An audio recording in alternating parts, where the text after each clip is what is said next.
Hey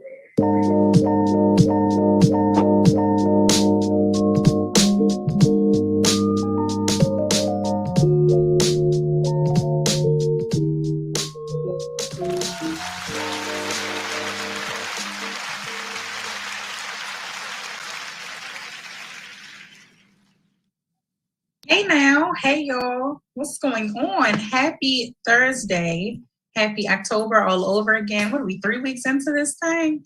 Happy all of that, and especially for this particular week and the topic of today, happy National Depression Awareness and Mental Health Awareness Month. So welcome. Welcome back to another episode of the B Mix right here only on BeExposedRadio.com. You already know what Thursday nights or who Thursday nights are for everyone, the unseen, the forgotten, the overlooked, whether it be the forgotten part of you or for the person that doesn't belong anywhere, the misunderstood, all of that in between, the me. So everybody, welcome. And speaking of welcoming back our guest that's been with us for the past couple of weeks now. Let me take kind of out because I use that phrase too loosely, but I'm excited to have her right back. Miss Jasmine, okay. She's gonna come right on in here and say hi, say what's up to the people. And my braids saying hi too. Okay, hey braids. Listen, I was trying not to bring attention to them, but I was just hyping her up before we started. Like a little shout out. It's Daisy with the braids for me. Like change your IG name at this point. Period. Braids. It's a good look for me. That's it. Listen, if y'all are around people that's not hyping you up real bad, I don't know what you're around them for. That's all I'm saying. Like you gotta have the hype. I don't get why we normalize like, oh no, I'm not about to say I hype her up. You said that's your friend though? Okay. Mm-hmm. I'm out of business. What's today, y'all? Okay, got it. Okay. So everybody say hey, Jess. Jess say hey. Okay. Hi. I am going to share just before we get into our topic, our moment of a history of racial injustice from my favorite calendar, Equal Justice Initiative, EJI. And so today's the 21st, right? Am I making it up? Yes, okay. Not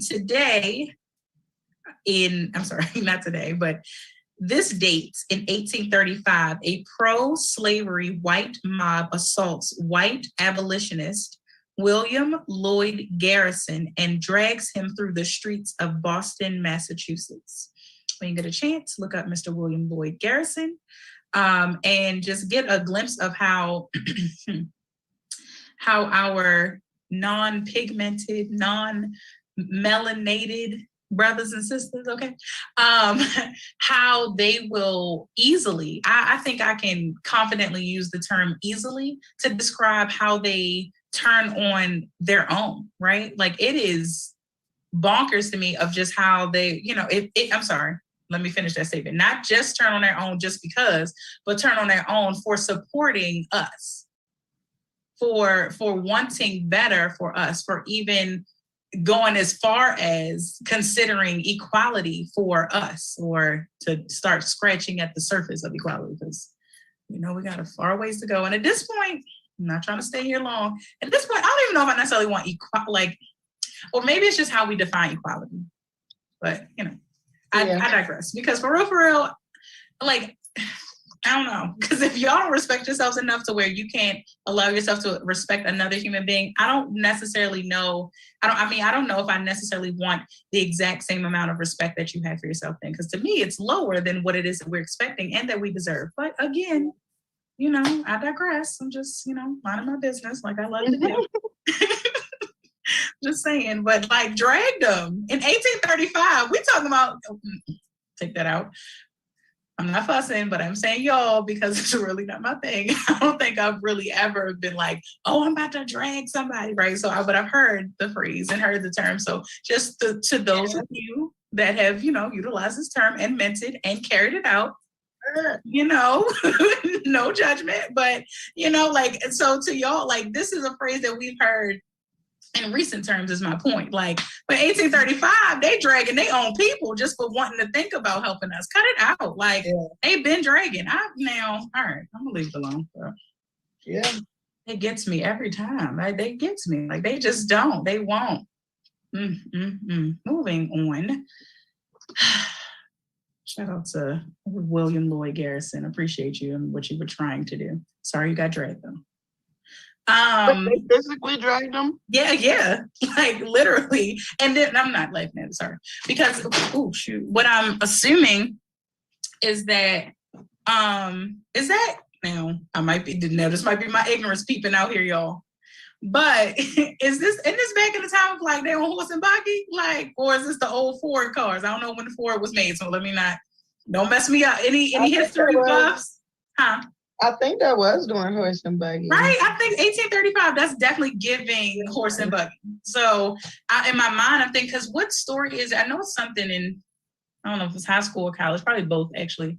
And it was a story of how, no, not even a story of just that was one of the ways they tortured us. And then there was I think there was a tactic of war, torture and war, that they would tie, so they would have 4 horses, right? And so tie your arms and tie your legs or whatever and just pull the body. So I'm thinking different directions, right? Yeah. And I feel like there's a word for that. So forgive me, it's not coming to me now, but so it's giving me those vibes. Like they dragged him, I'm thinking of like horse and buck, like literally just tied him to a horse and just dragged him through the streets of Boston, Massachusetts. And it wasn't on never mind. I'm about to say it wasn't on no pavement, but I don't know what would have been worse, dirt road or pavement.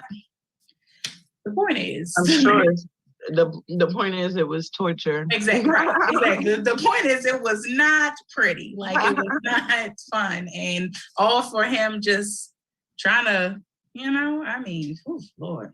Yeah. All because he was supporting the abolishment, of slavery. Oh Lord. But, and the thing is that even now there's different forms of torture, they've shied away from physical torture, but you can still torture people with, Exactly, with the things that we can't necessarily put our hands on per se, and so literally, thanks Jazz, because that brings us right into our topic of discussing depression. Like one of you saying that there are different forms of torture, so it automatically made me think of that. The point of getting into tonight is that, not to say that there are different forms of depression, but it doesn't all look the same. And that was the point of, talking about this tonight. And then of just how you said you were really just ushered us right into it, because you said of how that, they shied away from physical torture. But the way I ended that statement is like, there's emotional torture. We were talking about abuse last week. So excess torture. Come on. Not being able to get the things you need to survive. You take away the excess. Exactly. To control people into doing certain things a certain way. Absolutely. And I thank you for that, because again, it ties right. Come on, Jazz. Thank you. I need you tonight. Because it takes us right into, or not right into, because we're already into it, but further into the fact that, is that another sign of another form rather of how you can experience depression, like you can really find yourself depressed because there's this system built around you that's much larger, unfortunately, much larger than you, because it doesn't just include you, but it does include you. But it's intangible, and it's, it feels out of your reach. It's, out of your control, but yet it directly affects you and those that you love. And of course, so yes, absolutely, you can experience some form of depression and just feeling like the world, either your walls are caving in or just that the world around you is collapsing and you can do nothing. That is definitely a sign of, or can be your experience with depression. It does not have to look like what people want to define, depression as what, as what it looks like. It looks like however you are experiencing depression. I'm here to confirm, because unfortunately, sometimes even with a low place that we feel or find ourselves in, we still somehow look for the validation. We were talking about this last week about the abuse and about how we feel like or see it as, I think it was like certain, I was trying to think of what part of the conversation, but as some part of where we were talking about the abuse last week and just discussing domestic violence and just how that looks different for each person, really, even if you have shared, if there are some similarities, but still it looks different for each person. And so we still look for like the validation, like, hey, I'm dealing with this and it does affect me this way, but it can't be depression. I know. No, yes, Absolutely, you are allowed, and not that it's something that you want to wear as a badge of honor, but you're allowed to. Because sometimes we do need either the category or the title or the attachment of a name, a name brand or something to our experience and to our feeling in order for us to either find aware.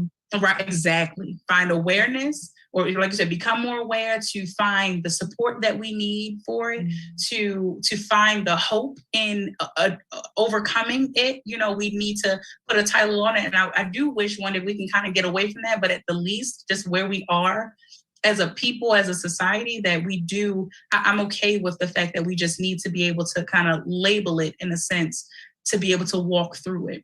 Because if there is somebody out here tonight that you feel as though you're experiencing something that just has you down, it has you just feeling out of whack, feeling just not yourself, if you are, a good sign to find out is that if you are not as motivated to do the things that bring you joy, that's definitely, and I am not, by any means, I'm not a clinician. I am not a psychologist or a psychiatrist. I will definitely tell you that. So I do not have official credentials at all. I can speak to my experience, right? And to what the things that I've learned along the way of me walking through my healing journey and my self-love journey, right? And so I bid you, each of you that may be feeling some way about something and still trying to talk yourself out of, for whatever reason. We've moved away from people not really believing in this thing called depression. Y'all remember that? Like, it was not too long ago. It was just like, she's trying to act like she's depressed. Girl, what is even that? And it's like, now it's like, it's a lot of us walking around, almost all of us kind of walking around here with it, right? And so under some form of Absolutely. it. Right? And because the thing is that life is stressful for everybody. You might not experience the same stressors all the way through. It switches up. It's like a tossed salad. That's good. You might get tomatoes when they scoop it out. You might get croutons. You definitely gonna have Parmesan cheese. So it's always gonna be something on it. I love this. I love analogies. That's good, Jazz. So it switches up as your experiences change. Different things stress you out. And especially with the access, like you were saying, and especially as it ties into the Black community, because we are the ones who experience systemic racism. And even if we don't recognize that we experience it, there's still things within our employment, if we work, that we recognize of a different type of treatment or different, I'll just leave it at different types of treatment, And so even in primarily Black environments, because I worked in Black environments too, where it was like no white people and it was just Black people. Absolutely. And so it's always something. Yeah, seriously. Unfortunately, depression is it's so broad, but that's not even where I'm going. Like, it is, it spreads so wide for you to chew on. Like, it's just like this table full of it. Just like, hey, come on, come get you some of this. Like, come get you one of these samples and come on down this side of the table of depression and get you some of this part of like, it is so easily accessible. And so in a world where something so heavy, so that can be so dark, is so easily accessible, it is on you to embark on and embrace and actively participate in your own self-love journey. Like, literally why I knew, if for no other show, you definitely have to be a part of this one day. It's like, the self-care, self-love. Like, just matter of fact, I want to read, that's why I was trying to hurry up and get to it. Let me go back to it. I think so I found this post and I was like, Jess will like this one. Hold on, dang it, please let me find it. Okay. Yeah. Okay. Of course. Since I started talking about. There we go. Got it. So this is a good place to plug it in here. This was posted on my 9 things. I don't know if anybody else follows this page, but I really appreciate this page. So shout out to them on IG. The number 9 things. Because they like, it is, I think I call it a movement. Like, I think it is so, y'all know here on the BMX, we are always trying to push and promote for us to be, to find that, even if it's just that glimpse of vulnerability and, decide to say, you know what, and given, I know it's also like a toss up, it's like everything ain't meant to be posted, blah, blah, blah. But listen, if we can be open about all the, I'm gonna say it, wrong things, on social media, we can definitely find some strength, because it's strength and vulnerability. I told you that before.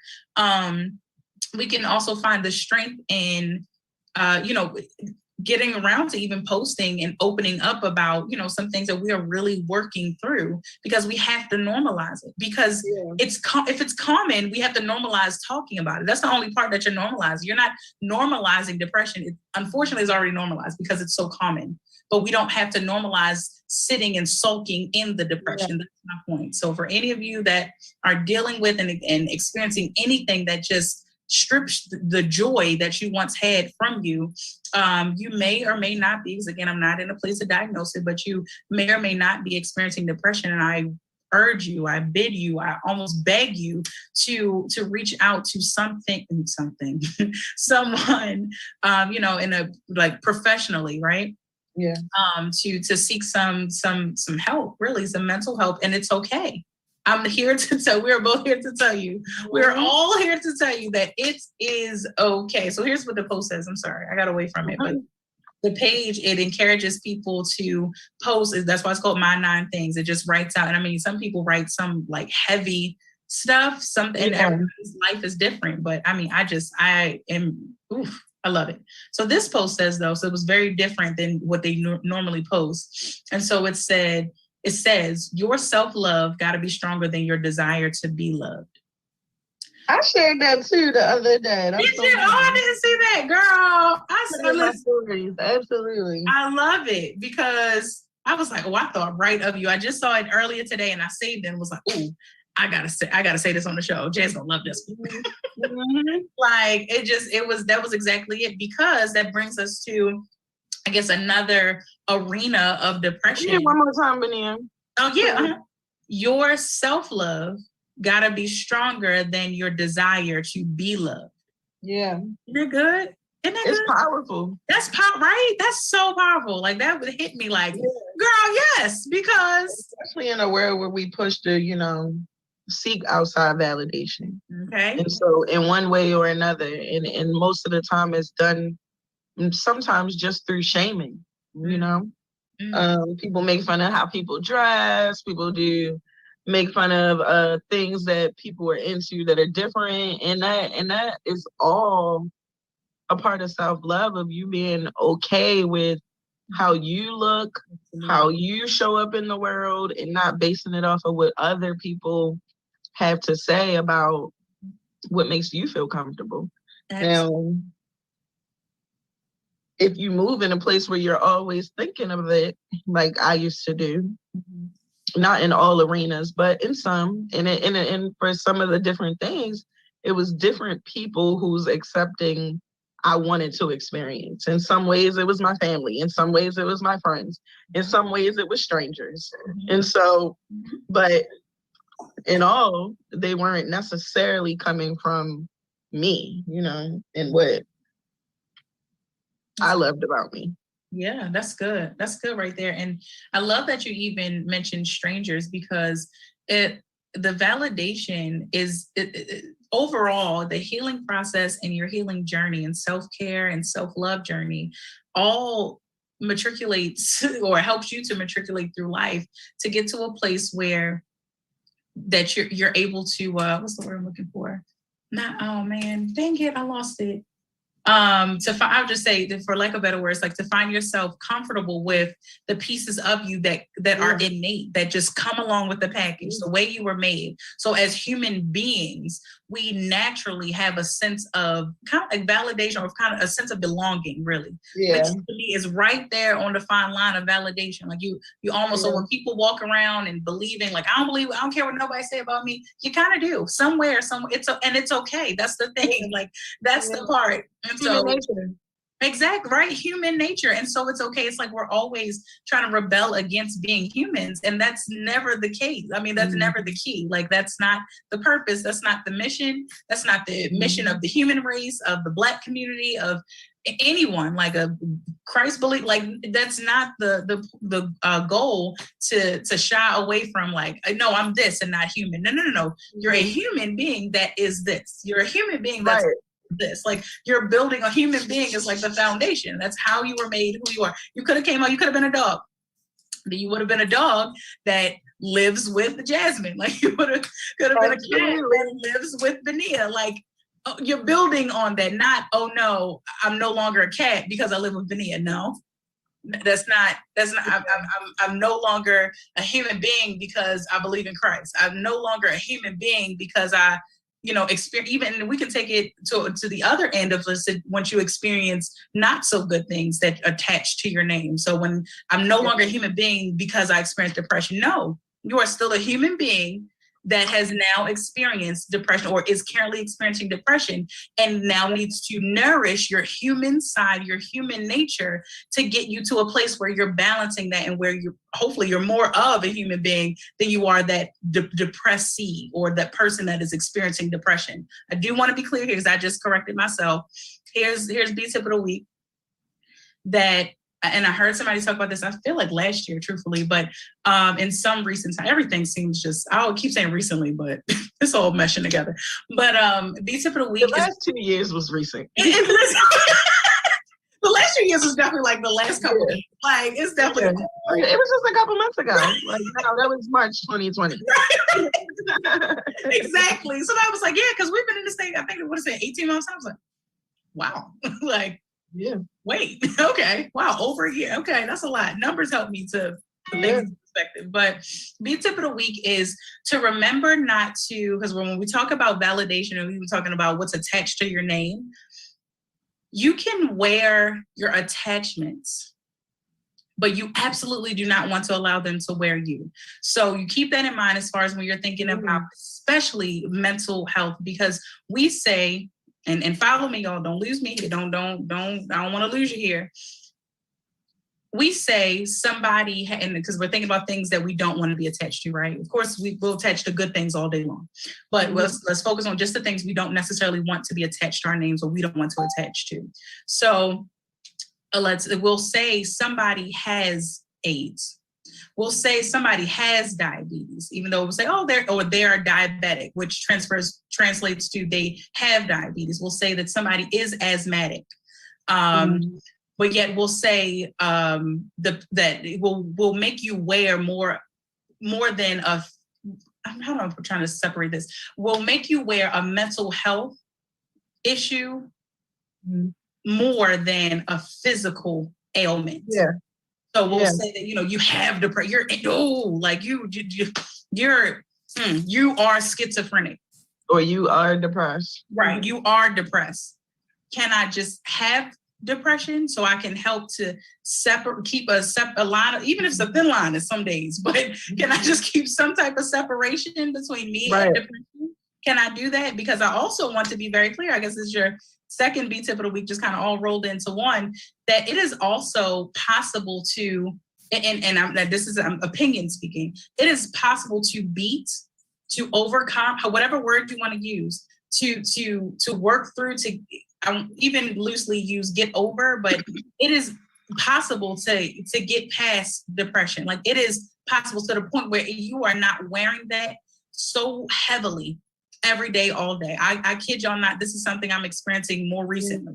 I had to pray this thing off me. Like, Lord, you say ask you for the hard things. This is my hard thing. You gotta help me. I done tried different things. Like, still see the need, and would never knock the need for the therapist and all of that. Like, still, keep checking myself. Like, wow, okay. Like, I mean, much better, lighter, fluffier days, that I've been having, even still in my stuff, even still dealing with stuff. I've had car issues and all that, and just thinking like, wow, this is stuff that I know would have taken me under with considering all else that's on my plate, but yet it's not. Like, I am okay. Just walking around, just doing, right? So I'm telling you all that it's possible. Go ahead, Jess. one of the things I wanted to say too was, of course, I saw a video recently. I can't remember. It was a celebrity, but I can't remember who. I think it was Jim Carrey, but I don't want to quote me on that. But he was saying depression is when your body needs a break. Your body needs a break from whatever it is that you're going through or dealing with. And a lot of times, one of the things that my therapist told me was that, or for me, which I can see it in other people's lives, she said it to me, but I can still see it, is that that I was running from my grief. And so with that being said, your body needing a break and running from your grief, if you spend so much time caught up in running from and dealing with those emotions that from whatever it has caused you to feel those emotions, it will show up in places that you don't want it to.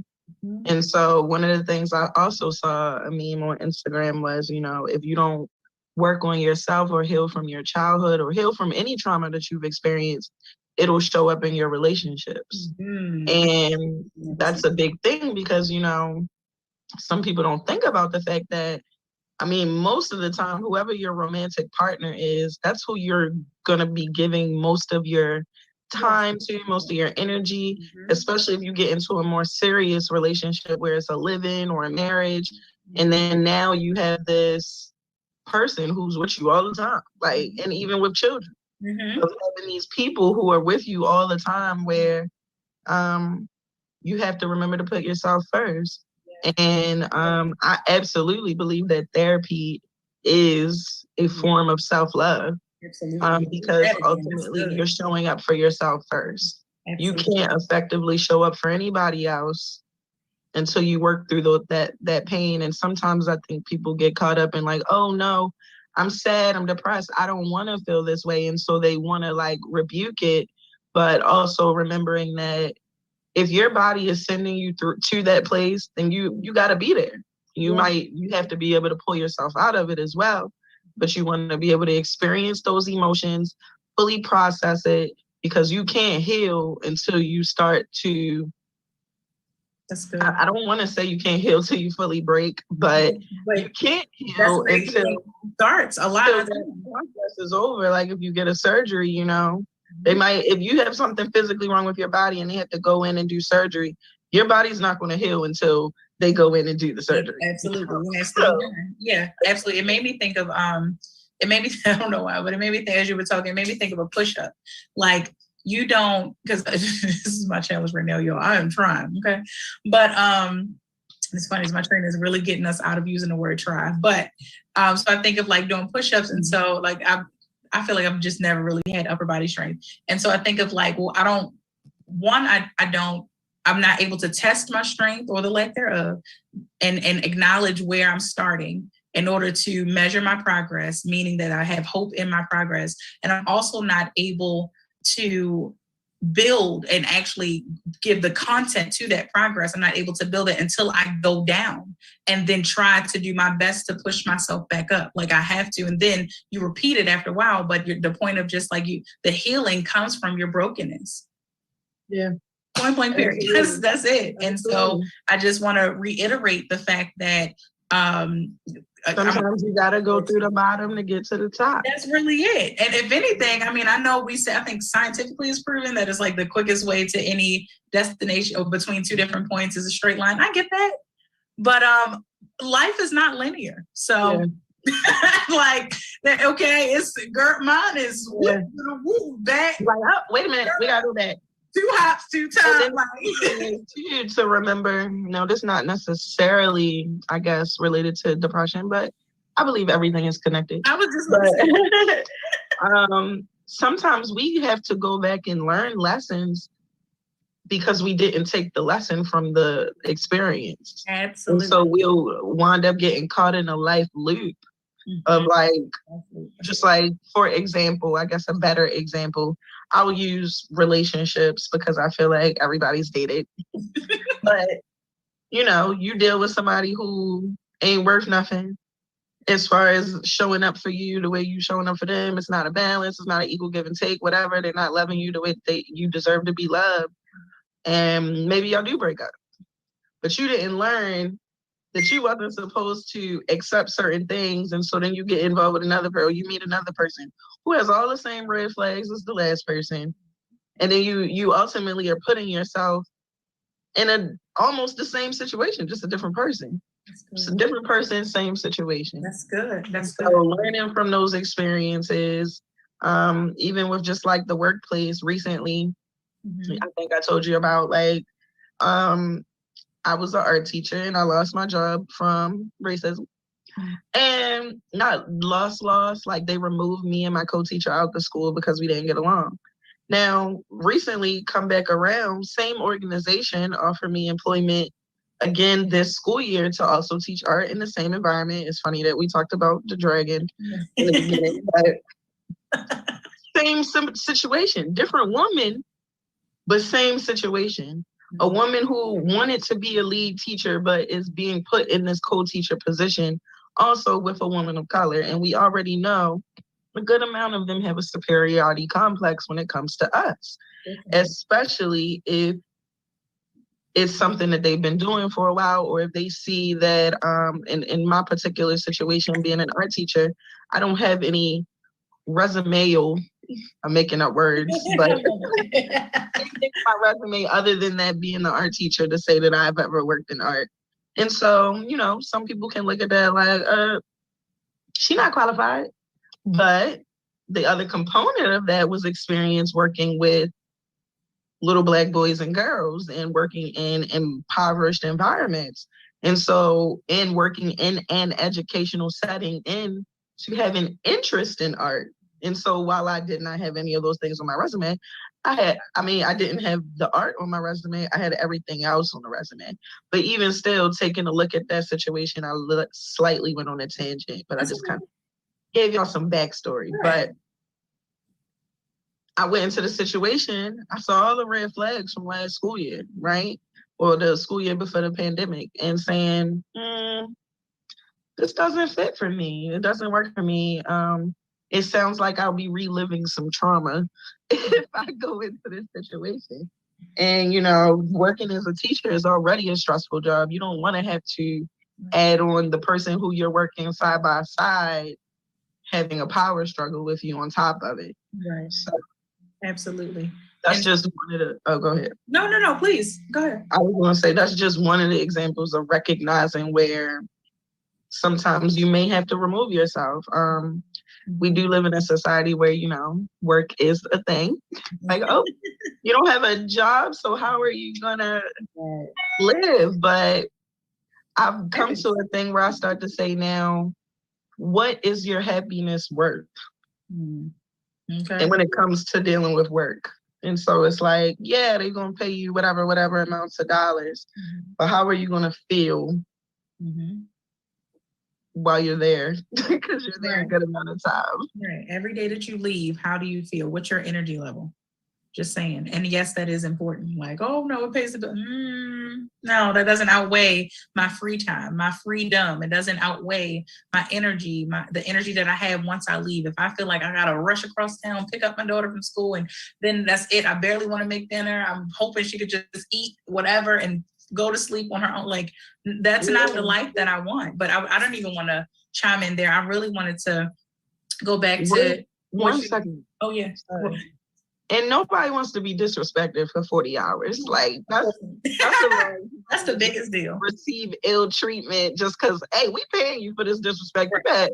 Right. No, exactly. And that's the thing. I always compliment companies or organizations or whatever, like, oh, they take good care of their people. Yeah. When I say that, I mean, like, actually take good care of their people, not, oh, okay, they pay you and they offer, oh, if you move or if you do this and we'll pay you here. Right. Yet they're just, sorry to keep using drag. People get caught up on those benefits, man. Those benefits is how they suck you in. Exactly. And the benefit to me, I always add my own benefit to the list of benefits that they're offering me. So maybe that's a B tip of the week for anybody that's experiencing workplace or work maybe work life. I don't know, however, if there's any depression around work, if it's on your own, I understand that too, as far as like the stresses that go into entrepreneurship, because it exists, but definitely for, so look how you're able to weigh that. And I'm not trying to sit here and swoo everybody into, hey, leave your job and go on your own. But I just want you to do what works best for you, what does not bring you. And you have to outweigh, we all know there's eustress and de-stress, right? And so we get that there are just some stresses of life. But that brings me back to something that I will always refer to her as the queen of self-care and self-love, because you said something earlier when you were talking about life loops. I already like the phrase life loops. I like that you said that. And so just tying it back into, there it is. I almost lost it. That you said a part of attending therapy is a part of self-care. I wanted to reiterate that. And I didn't want to interrupt you, but I wanted to bring that back because that is a very key component in whatever it is that if you have to try to break from the idea in your family or maybe group of friends or whoever you hang around or spend your time with. And if that's a place where maybe that's where the discouragement to attend therapy, even if it comes from, I can't find a place, or, there's not some place within my insurance, or just, I get that the list is long about just why some people have not found themselves seeking professional mental help. And I still implore you to do so. I get it. But I mean, there are other things too. People have been fighting about life insurance insurance rather, of just, going to the doctor and all that. That just should not stop you. Now that we, it's just a little more accessible. There's a company called Pro Bono. I forgot the name. Okay. But it's something pro bono. And they basically, if you're within the income realm where you're not eligible for Medicaid, and don't have insurance or something like that, I think if you just Google pro bono mental health, it'll probably come up. But absolutely, they have different people who will. That's awesome. Thank you for that. That's good. That's a good nugget. Thank you. That's good. I always appreciate resources about it and around it, especially just to help people, because I get it. I absolutely get it. Unfortunately, it's not as easily accessible because it still shows us when we talk about this society that we function within, is that it's becoming, it's really the conversation, we're just scratching the surface of the conversation around mental health. And then for it to be incorporated and considered in policies and procedures and things like that nature, we're still not as far ahead as far as all of us in it being a norm that, a student, a child, a family member, an employee can take a mental health day. Like it's not as normal as it should be, right? It's not as normalized as it should be.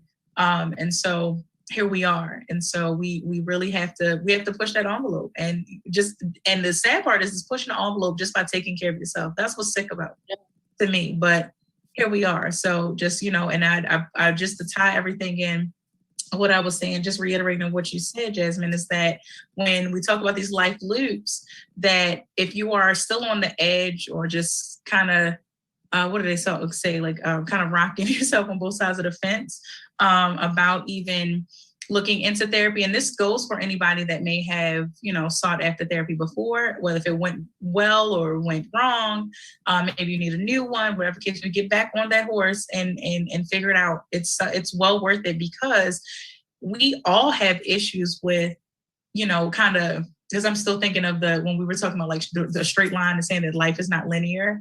And so when you were I love that you were doing this and I was doing this, like it goes all around. And so it's about us trying to, like, those are knots and stuff like that, right? The loops and all. And so all we're trying to do is, life is not presented to us linear, but our journey is about kind of straightening out the bumps and rumps and caves and craves that we, find or come across, right, in our journeys. And so, or each of our, individual paths of life. And so it's about, like I said, trying to straighten that out and finding our way.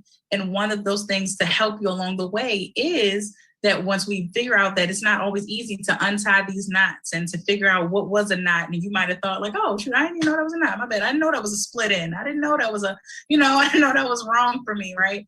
And there's somebody there that has been taught, has education and experience, and they're a human themselves, if that don't help you, I legit come into any session, now they're virtual, but come into any session asking about my therapist, and I always know it's like, I know you can't tell me too much, and I get that, I respect it, but she respects me so much, and she understands just how I am. Like, she tells me, a little bit of like, I'm okay, just tired today or whatever, the baby or right. And I love, because the fact that she's professional, so they always know that, unfortunately, but of course it's their job, that they can't, because as friends sometimes, or as relatives, as whomever, sometimes we don't even know that what we've said, and I am so sensitive to words, that we don't understand that especially when we're talking about creating space and environments, right? That sometimes what you say, even as something as simple as like, I might have a heart full, and finally, because it takes a lot for me to even want to try to just share my stuff, which I know y'all find funny on here because I just be talking, but okay, I'm coming down on screech, Jasmine. So, listen, it'll be like I'm ready to talk about it, but there's just something that might be said, even as simple as like, girl, I am so tired. And you'd be like, dang, I was just about to pour myself out, and I don't want to do that to you. Yeah. Drain your last bit of energy. Right. And so as for a therapist, someone that has, like I said, the education, the experience, the relatability, whether if you believe it or not, that is the issue that a lot of people have. They say, oh, they can't relate to me. And listen, they can relate from human to human. They don't have to go through all the same stuff that you went through, and they still can help you walk through your stuff. If anything, it might be better that somebody non-judgmental, unbiased can help you walk through your stuff rather than somebody that came from the same hood as you. It might be somebody from way across around the country that can help you a little better than somebody that grew up with you. Like, cut it out, because you're coming from the same place. So you might be seeing it the same way. And really, you need a new and fresh perspective. You need fresh insight. Anybody praying tonight about your stuff, pray to God for fresh insight, fresh revelation. Pray for that. Go ahead, Jay. I wanted to piggyback off of you too, because the best thing about therapy is that it's unbiased. Mm-hmm. They're literally there to help you. They're not there to judge you. I mean, as natural people tend to judge, but they're not going to convey their judgment. So they might think something in their head, but you would never know about it because they're not going to tell you. Like when you talk to a person that you know, sometimes a person you know, they'll add their little 2 cents in it to make you feel bad. Maybe not intentionally, but it can happen. Mm-hmm. But also, it's a thing where people tend to think that certain people in positions haven't experienced things that other people have experienced, which is absolutely a myth. I mean, the test, everyone has a story, basically. Yeah, and so we see it time and time again with these interviews with celebrities or doctors or whoever, people who have attained some high level of whatever in their careers, and then you find out what they've been through. And I think that's the most powerful part about being vulnerable with people, is that you begin to see that no matter what you think you're going through, you can make it out of it. You can find yourself on the other side. And that's why I'm always so big in saying you have the power to change your story if you don't like it. That's good. And so for me, just like on the last episode when I talked about being in my relationship, when I was in my relationship, it felt like that was going to be my story. But then at a certain point, I was like, this can't be my story. Like, I refuse for this to be my story. Like, I don't want it. I rebuke it. We finished this chapter is closing, okay? Yes. Like, we're going on to the next part. We're just going to see what happened. Yes. And I know sometimes people get caught up in a thing of, not wanting to be alone. I've absolutely been that. If you speak into being in an unhealthy relationship or a relationship that's just not suitable for you, regardless. People tend to think about, especially as women, we lose our youth, and then we start to go like, oh my goodness, who's gonna want me now? And so I think that's definitely something that women have to deal with. And I'm sure men do too, but probably not at the alarming rate of which we do now. And as I'm like 31 now, and sometimes I think about like, I still don't know if I want to have kids, but then I'm like, if I do want to have kids, my time is ticking, but at the same time, it's like, I mean, for me, I'm the type of person that I'm okay with adopting. If I don't actually bear my own for that. Thank you. I love to hear that. And so it's always, and that's another thing. It's always other ways to look at your situation. And it may not look like what you traditionally see it unfolding as, but that doesn't mean that it can't unfold for you in a completely different way and still bring you joy and fulfillment and whatever the case may be. Good too. So just remembering that and using and harnessing that in your mind as you continue to work through whatever you work through, whether it be judgment from other people or comparing yourselves to other people, and remembering that this is still your story. So you are the narrator. I mean, you might not have a 100% control over it because God has the final say. And sometimes we do go in ways where we think we know what's best for us. But usually that is just leading us to something that we didn't see. And so whether or not we were planning for one thing to happen and then something else unfold, you find fulfillment. As long as you stay in a place of continuously healing. That's the other thing, because that's it. Some people think healing is a one and done, but we constantly continue to live life. You're always going to have experiences that you will have to heal from. And unless you learn how to properly heal, you'll just be compiling more things that you heal from on top of one another. And that's something that I feel like I definitely used to experience and sometimes still do, because I definitely have, my therapist told me, seasonal depression. And so for me, like, even like maybe like a week out of every month, like I just get down. Now I might be positive, I don't know what, the whole 3 weeks. And then that 1 week could come and it's just like, but then I remind myself my body needed rest. My mind might have needed rest. Everything might have needed rest. I was in go, go, go. And so, sit down, Jasmine. That's good. Listen, self-talk is also a part of self-love, okay? Talking about this now. Didn't I say that last week or 2 weeks ago that I shared with y'all? I saw a post, or maybe we were on the phone, but a post that said, sometimes I talk to myself and we both laugh. Like, listen, okay? We might both look at each other and be like, no, girl, whatever you need. But self-talk is definitely a part of self-love. And I just want to say now that Jasmine and y'all, to each of you out there, y'all have got to know why I'd be so excited about her being on the show. Like, just talk to us, just talk something good. You get what I'm saying? Like, appreciate it. Like, that was good. I mean that. Like, I didn't want to interrupt it all. I'm over here like, you just want to pump it. I'm like, yes. But I was like, I don't even want to do that. Like, girl, keep going. Yes, pour that out because it was so good. And I appreciate that in the beginning of it that you said, you spoke to grief.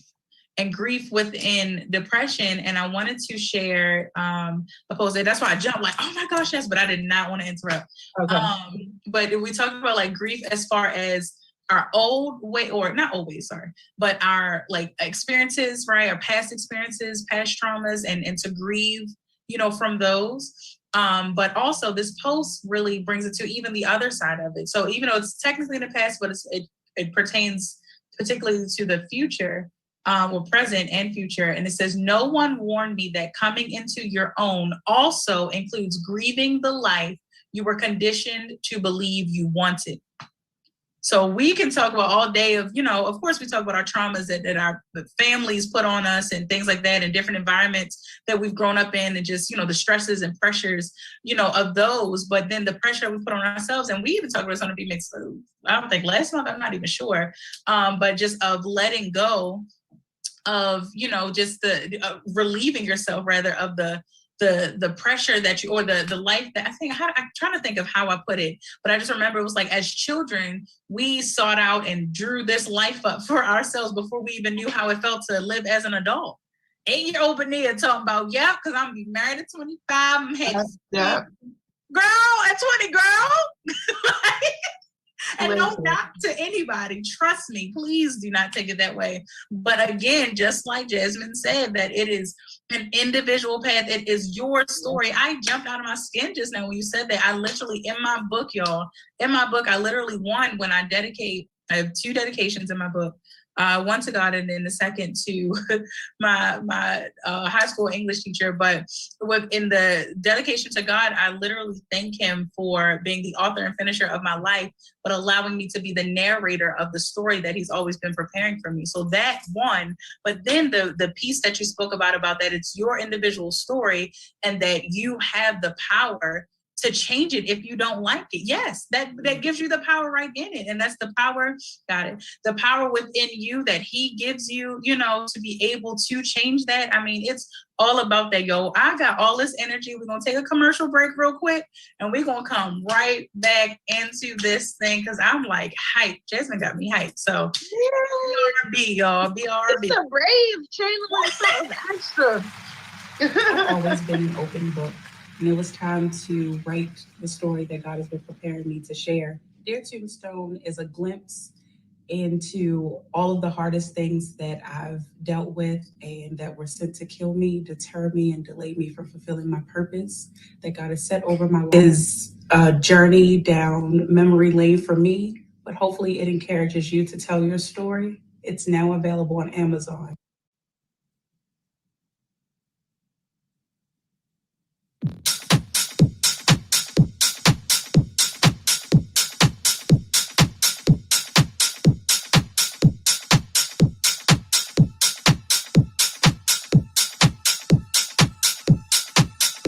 Can train and certify over 10,000 students in 10 years. We can renovate over 10,000 houses in 10 years.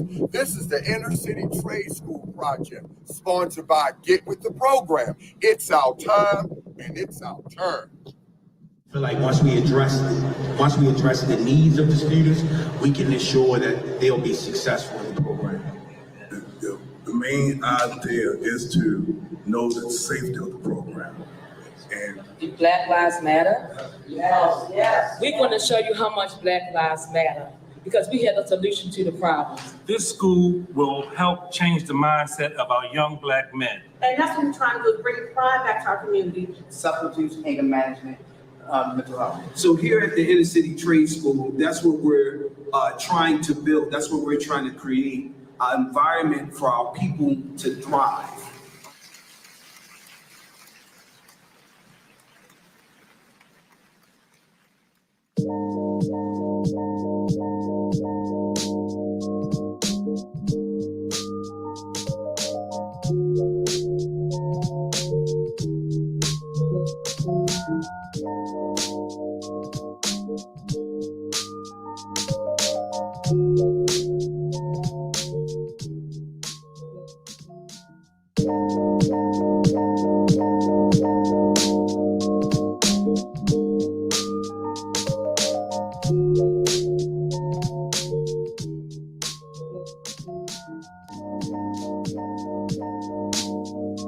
I'm so happy to see one of my Beatles Homes family members today.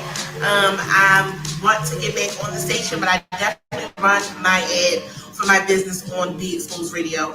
They are attached to so many different businesses and great entities here in the city.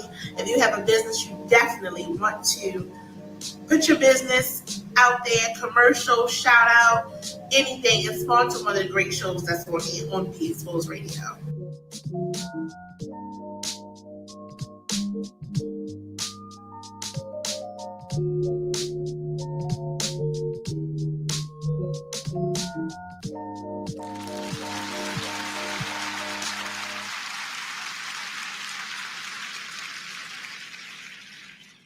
Hey, y'all, did you miss me? We are right on back, y'all, and let's keep the energy the exact same before we get out of here. Just really talking about so much good stuff. Like, I legit can see myself going back to really watch this show all over again. Like, it's just so good. And it's so good to me for a couple different reasons. One being that it's the energy that you bring towards things. And or that you put toward things rather. And so by depression being such a harsh and heavy, or can be, for some people, and do not feel left out. I hope that at any level of experience, of depression that you have experienced, I pray that you feel a part of this conversation somewhere, because it does not mean you have to, like we said in the beginning, it does not mean you have to experience it one way. It does not mean that, you can't count it as depression if you haven't experienced it another way. So just everybody meshed and all in between. And while we always try to remember the forgotten, right, here on the B Mix. And so that we've talked about so much, and that this is exciting to me because by it being such a heavy, I'll just use the word heavy topic, or issue, disease, everything. Like, I'm trying to think of all the other ways to describe it, but just depression being just that, depression, to be able to bring this lighter energy to it is the point that I'm trying to make now, is that when Jasmine was talking earlier about life loops, that's really good one for me, life loops. That, we were pushing for, therapy and all that, we're only able to speak about it with this level of energy. Let me just get to the point. Sorry, y'all. I'm dragging it out, trying to make sure I don't lose the words that I'm thinking about. We're only able to give this energy towards such a heavy topic simply because we have actually done the work to be able to work through it. And just like she said, that healing is not a one and done kind of thing. So it doesn't mean, oh, I've done all the work that I ever need to do ever in life, ever, and it's over. And yes, it's still from the same person that just said probably 10 minutes ago, that it is possible to work through and to overcome depression. I don't want anyone to feel like it is something you're just going to live with forever. However, the healing process, which is good because that's the better side of it. The healing part of the ugly part, the bad feeling thing, the surgery, like the analogy that Jasmine used earlier, that, depression might have been, an open heart, a surgery on your heart, and you didn't want to have to go through that heartbreak and that heartache. But here it is, the healing process, that you're being rejuvenated, you're being restored, not just back. That's the good thing about healing. You're not healing, or rather, because she said about healing, doing the healing process and doing it the right way, right? That your goal is not to heal back to how you were or who you were before. The healing process is for that wound, right, to do just that, to heal, in order for you to be better than you were before that wound, before that heartache, before that heartbreak, before that, before you experience any level of depression, before anything. The point of healing is just that. And that's why it's a beautiful thing that it is a lifelong journey. You are never finished healing. I repeat, you are never finished healing. I need you to understand, if you come across someone, and it's going to help us that are dating, you come across someone, y'all, I literally just the other day, Jess, remember the one I told you about and we were all excited? No, done. And so it's because and that's okay, because guys won. That wasn't for you. Exactly. And let me tell you the beautiful part in it, because y'all know I always got a dating story, but I ain't going to elongate this one, I promise. But long story short, y'all, just catch y'all up on what I was talking to Jason about.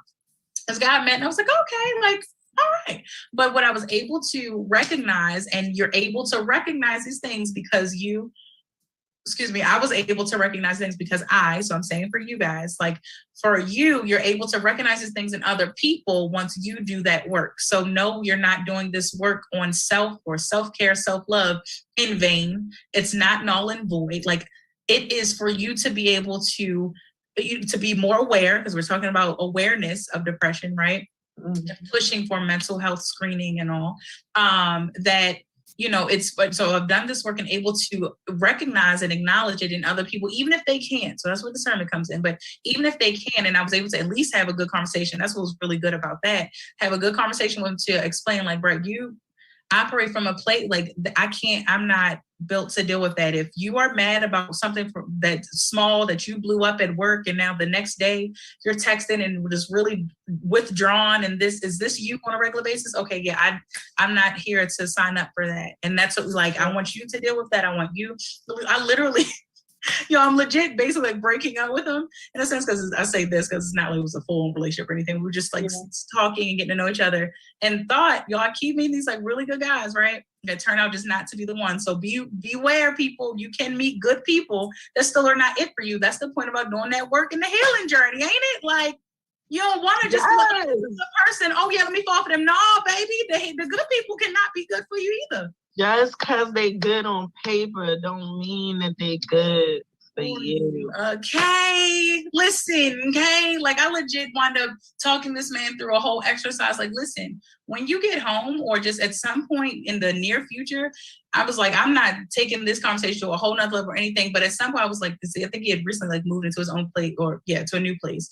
And so I was like, I love mirrors. So I know I have like body length mirrors and all that. I was like, if you don't have that at least in your bathroom mirror, even if you can't see your full self, bare, I'm talking completely bare, look at yourself in the mirror and start to analyze everything about yourself that you do not like. Then get to a place of talking through with yourself, of trying to figure out why it is that you do not like this thing, or what is in the way of you loving these things about yourself. And that allows you the strength to be able to change them. So if you need braces, then okay, but you still want to just love yourself without them. But that gives you the strength to be like, you know what, I love myself without it, but I can do it. So me with my weight, like, I've always been heavier. I've always been this, but I had to get to a place of like, I'm kind of okay with how I am and who I am. And that has strengthened me to be like, and I still want to, snatch it in a little bit. I still want to be overall just healthier, like it changes your appetite for, not only what you, and not physically, I'm talking figuratively, but literally too, but of just what it is that you want for yourself, what you want to intake, what you want to embark on, what it is that you want to be surrounded by. Like, the healing journey is the way. Self-love, self-care is the way. I mean it. And one of the things too, I want to piggyback off of what you just said. I love that you used that example because, for one, that's actually the first 2 activities in my journal of love on yourself. But we are evolving creatures. We're always going to want things about ourselves to change, whether it be physical or experience wise, career wise, and we are always on a continuous journey. I don't believe that it should ever be a plateau where it's like, I've reached where I should be in life especially not, at our age or even, so I'm guessing most of the viewers would be around our age. Girl, we are all over. That's the crazy part. One of the things too is that from being a teenager and going into adult life, expecting to think, we thought we were going to have everything achieved by 30. 30 was like the cutoff. It's so true with Jay-Z and Beyonce. 30 is the new 20 because in actuality, you're still young and you're wiser than you were when you were 20. And so that wisdom can definitely take you to the next level. Now you've learned things, you've learned lessons over the course of those 10 years that were new to you because you were coming from childhood. You were never an adult before. But now as we are 30, we've been adults. We're not young adults anymore. We're regular adults. We can look at those lessons over the 20s and say, hey, this fit, keep it, this don't fit, take it out. Or all of it could have fit, but maybe you feel called to be in a different place because that happens, Definitely. You can absolutely switch careers, you can switch living environments, you can switch it all. And also remembering that it's just that you have to don't beat yourself up. And that is the key, because if you start beating yourself up, sometimes you might not pull yourself out. And you could get into a pattern of constantly seeing other people doing stuff and then saying, oh my goodness, why ain't I losing weight? Why ain't I getting a better job? Why didn't I go back to school? Why didn't? Because you didn't. You did not at that time, right? Yes. Yeah, you just didn't choose to. And so I think sometimes people forget it's just as simple as that, of just taking those steps. Nobody said that it's going to happen overnight, but that's you embarking on a new journey. And that journey will come with its bumps and struggles and things like that as well. It's not a overnight like, oh, your life's going to be better. However, the goal is to be more fulfilled, not necessarily more money. It could be, but it doesn't necessarily have to look like that. You know, fulfillment can come in many ways, not just monetary, or not just being in a committed relationship, or not just being a parent, you know. So sometimes we beat ourselves up of the things we don't have yet, not realizing there's still people in those situations that aren't happy. How about that? Absolutely. And so the point of what she just said, I'm like screaming inside my head, is allow yourself to heal. Yeah. Simple as that. Like, you don't shoot yourself in the foot or keep yourself back on this healing journey, because we've already established throughout this whole conversation that it is necessary. That, so if you're still looking to be like, so what is it I need to do? You need to allow yourself to heal. As we've gotten to that point that the healing process is necessary for your matriculation through life. So then the key to it, like she just said, is to allow yourself to heal. Don't delay or deter, you know, from your progress by, you know, just hoping and wishing and wanting and all of that. Like, relieve yourself from, you know, your past traumas and all. And in order to do that, again, seek therapy, help yourself through, do your meditation and your praying and all of that, your fasting, and you read your word, whatever it is, do write it down too. Okay. She's motioning for y'all to write it down. Go ahead and get that self-love journal. Okay. Yes, you can get the love journal, but even if you don't get the love journal, because I definitely don't want you to think that I'm just pushing the self-love journal, but definitely get the journal if you're called to get it. Gotcha. But if you're not at that place yet, get a notebook from the dollar store and just write. Writing, as I'm sure Benia can attest to, there's healing power in getting your story out, whether or not you're talking to a specific person or if you're just writing it down, that release. And like I always advocate for painting. Yeah. For me, of just releasing that energy, that activity of like no longer keeping it in here, but putting it out into something. And it has powerful healing powers. Yes, no, really. And thank you for even getting us to that point of just sharing like different outlets to be able to do so that you can easily do, you know. And I'll attest to being somebody that was back in my overthinking days, guys. So I'm definitely, you know, for my overthinkers out there, I love you. I mean it. I haven't left you behind. I've definitely told myself not to claim myself as an overthinker anymore. I'm a thinker, right? And so in my overthinking days, though, I would overthink stuff so much to the point where I would overthink myself out of doing things that brought me healing, that brought me joy, that, you know, restored just my happiness and the energy that I might have poured out. I would talk myself out of it. Like, that's what took me so long to even get my, you know, book written and to get my story out. And just because it was just like, no, I'm gonna do, you know, you come with all these different excuses. And it's just like, I just don't have the time. But the point is, again, to allow yourself to heal. So make and take that time. You deserve to be able to do that. Jasmine talked about earlier about putting yourself first. Listen, the hierarchy goes, your creator, you know, I know a lot of us called, you know, by different names. So respecting your belief system. Mine is God. Okay. So God, right, becomes me. And then everything else that I love falls into place. Right. And so I have my hierarchy. So for me, because I'm a single mother, it is God, me, my baby. And then there are other people and things that mean a lot to me that, you know, kind of trickle down the line, but you get to put yourself so high up on there. We easily, you know, put other things and people on pedestals that take away from our time that we give to ourselves. And sometimes the time that you need to give to yourself is doing just what she just talked about, writing it out, where, like she said, that I can attest to that and the healing powers in that, and how she just shared their healing powers in painting, and why I think that goes hand in hand as two amazing sources of outlets, simply because when I can speak about writing is that what I share for anybody that is going to write, please do not try to write initially. So the brainstorming process, I know, we're going back in school a little bit, but just bear with me, okay? The brainstorming process is by far probably the most crucial. And not to put so much pressure on it, but it's the most crucial. It is the most, I won't even say crucial, it's the most powerful stage of the writing process, because that's where you get to dump out, that you're just dumping. You're not trying to, even if for my folks that are even looking to write a book, you're not trying to write it out in chapters. You're not trying to write it out on pages, and you're not trying to write in chronological order. You are dumping out, and then it is for you to go back. Once you dump out, though, just for anybody, if you're journaling, when you talk about journaling, right? So specifically journaling, I always encourage us to date things, right?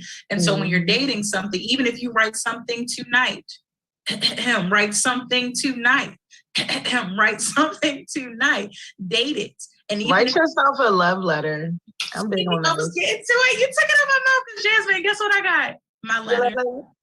And guess what? I love it so much that I have it in my purse. I haven't opened it yet. I'm going to, though. Like, it's like, I just love oh my gosh. I was building up to it. I was like, because I'm going to bust it out and break it out to you. Like, guess what I got? I love that. Y'all, sorry, y'all. I lost y'all for a second. But Jasmine, no, it's not you. That was me getting all excited. Jasmine had this amazing, like, vibe event. It was amazing, y'all. So listen, y'all. Self-love picnic is what it was. It was a self-love picnic. It was nothing but a vibe. You understand me? It was amazing. And so one of the activities that she had us to do was to write a letter. It was a love letter, right? Specifically, a love letter to ourselves. And I mean, y'all, like, again, I'm speaking of, we both of us on here have written books, right? And we're still pouring out and imploring each of you to write, because I even had to be pulled away and aside in this event to say, I have to sit down and write something to myself. Like, what are you saying? Then I couldn't stop. Like, once I finally was just like, okay, I'm actually doing it. I'm like, and I know in mine specifically, and I can't wait to reread it, but it's beautiful, because I don't want to say crazy. It's beautiful that it stays in my mind of already, I know a big part of what I wrote. So it's already embedded in my mind, but I can't wait to, like, reread it. Like, dear me, what is happening? And so I know for me, I force myself to say something along the lines of all that I'm doing right now, because I definitely lose sight of that. I'm doing it. I'm in the motion. Like, when I say just me driving a lot, like, I'm in the car a lot, especially these days. And, it's beautiful though, because you're doing such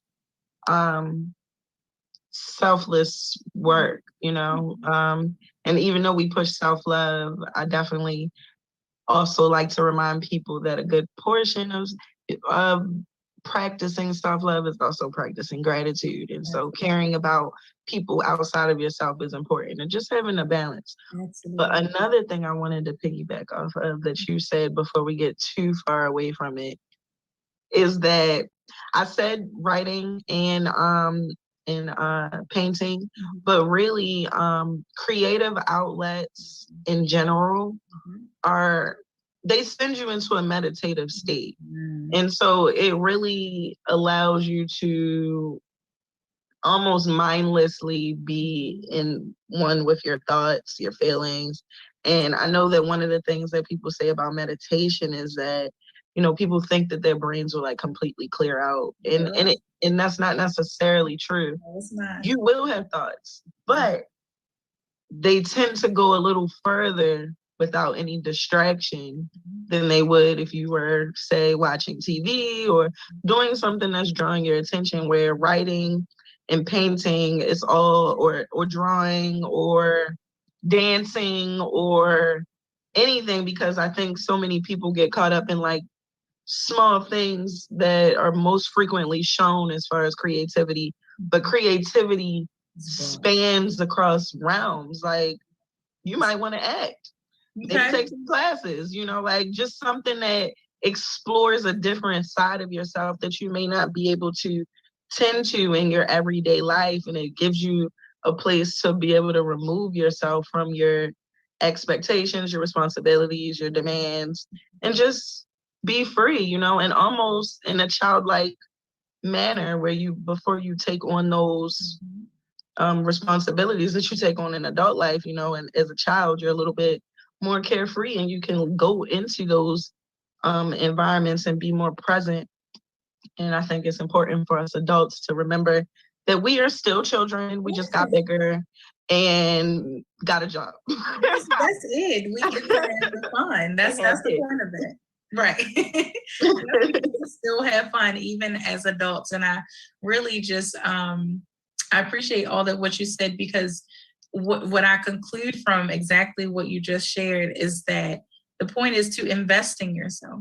Yes. And I'm saying it, I meant to say that after I said this, but because I wanted to kind of go in order of what I remembered you said, is that about the point of selflessness, about just practicing gratitude, is that I can tell you personally that my self-love, self-care journey, that truthfully I'm really learning and really inspired by Jasmine, right? Learning that I'm even on this journey, because I just been like kind of just you're just stumbling, like, okay, all right, is this what I'm doing? Okay, I think I'm doing it. So the more it's like riding a bike. That way you can fly around the block a couple times.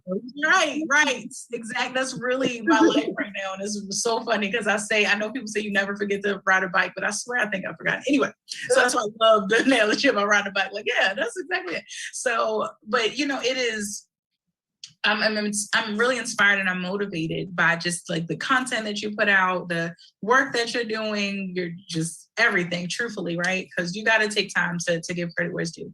And so that's about practicing gratitude, right? But I also say that because I can say that from my experience of what I was just saying, as far as like just trying to figure out, like, am I on this selfish? I don't know. I think I'm just trying to take care of myself a little more or whatever, right? Still learning that doing just that, and while I've always been a selfless person, I still was doing it wrong. And so in loving myself more and doing my best to care for myself more, to heal correctly, because we know you break something, and if you go to walk on and they say, give yourself some time, and you didn't do that, or I've been watching All American again or something, and something about the boy going back after his concussion or something, like you're not healing correctly. So you can anything in the world, it is possible to do it incorrectly, right? Yep. And so even healing, you can heal incorrectly, as you've heard that even on doctors, right? Anybody watching Grey's Anatomy, like, oh Lord, that healed incorrectly, right? And so to heal correctly, I learned that I am empowered, I am encouraged, I am strengthened to be more not even more, just to be selfless, to be the good balance of selflessness, to not overexert myself. And so to consider where I'm coming from, where my cup is today, how I'm pouring from it, and then, what cup I'm pouring into, just how all of that works out, because it's out the fact that I worked on myself. So it always goes back to, that's why I said I meant to now say, it goes back to invest in yourself. I love that you gave the example, Jasmine, that if it is, that you want to get into acting, why not explore that? So invest in yourself and try some acting classes. There are all these free master classes and all that happening. Look into it. Just try to figure out something. And if you have no clue, I told y'all this before, if you have no idea, especially even for the believers, like if you have no idea what you want to do, and say if you're just praying to God, like, Lord, I ain't hearing you, what's up? Try something that you think he will want you to do, and he'll guide you. That's where you trust, right? Yeah. That's where your higher being and your belief system comes into play, that you are trusting in the God that you serve, because it's like, all right, I'm gonna try this thing out. I don't know if it's right, but you're gonna help guide me and get me on the right path, right? And so, because again, it's about the healing journey, the healing process, self-care. And that's how you find yourself. That's it. That is it. That's it. And that's why, like, one of the things, I'm happy that you're inspired by my Instagram, by the way. But one of the things is, like, I was like, I want to motivate people. I want to empower people, specifically Black women. But I didn't want to send, like, a specific message.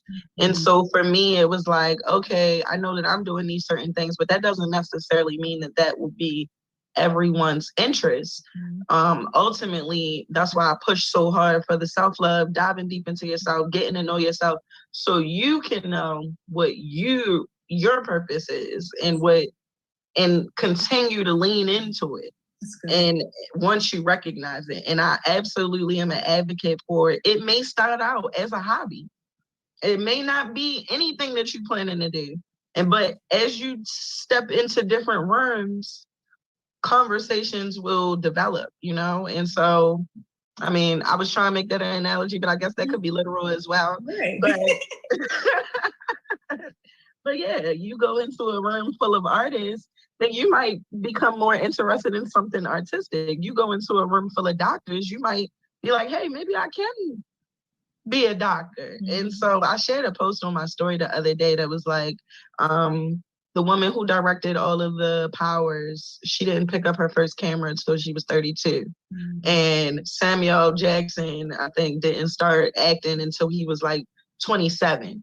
And so like you see these people who are now big and famous or well respected in their line of work. I won't necessarily say famous, but they didn't all start when they were like fresh out of high school or whatever. You know, some people find, my grandfather was a lawyer. He didn't go to law school till he was 40. So, you know. That's what's up. Now that's so the moral of the story is, as we're getting out of here, y'all, that self-care, self-love is happening to you anyway. Take heed to it. Be an active participant in it. Invest in yourself. And you will be strengthened and empowered to do the very things that you are designed to do. You'll find yourself along the way. Exactly. Trust the process. Jasmine, thank you so much for being on the show again today. When I say you filled me up today, I pray that everything that you have poured out is restored unto you. To each of you and anyone out there that is experiencing or has experienced or even knows someone that may be experiencing any form of depression, we implore you here on the B-Mix on BigSourceRadio.com. We implore you to seek professional mental health. It is definitely out here. At the least, start with a Google search and just keep doing that search for the right person that is good for you to be able to pour out and to help you iron out your life loops. I'm definitely loving that phrase. And so you can do this. Can I say one thing? Love on your experience with depression. Yes. It's more of like a little catchphrase. Okay. But sometimes we cannot become stronger until we reach our weakest point. And in that, till next time, y'all, because that's good. Peace.